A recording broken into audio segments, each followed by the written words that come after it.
শুধু কি নারীরাই এদেশের নাগরিক, ছেলেরা নয়? তাহলে ছেলে মেয়ে উভয়ের যদি অধিকার সমান হয়, তাহলে কেন ছেলেদের শিক্ষাকে কেন অবৈতনিক করা হচ্ছে না?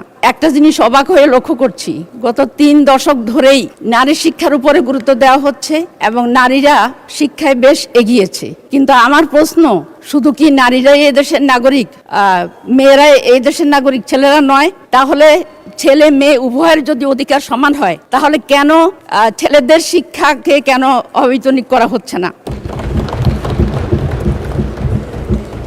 এশিয়ার উন্নয়নশীল দেশগুলোর দিকে যদি আমরা তাকাই, তাহলে দেখব যে শিক্ষার হারের দিক থেকে, শিক্ষার হার নয়, যে সমস্ত দেশে শিক্ষা ব্যবস্থাকে অবৈতনিক করা হয়েছে কোন ক্লাস পর্যন্ত, নেপাল এবং শ্রীলঙ্কাতে দ্বাদশ শ্রেণী পর্যন্ত অবৈতনিক শিক্ষা, ভুটানে 10ম শ্রেণী, আর পাকিস্তান আফগানিস্তানে দ্বাদশ শ্রেণী পর্যন্ত, ভারত এবং ইরান 8ম শ্রেণী পর্যন্ত, আর বাংলাদেশ হলো 5ম শ্রেণী পর্যন্ত।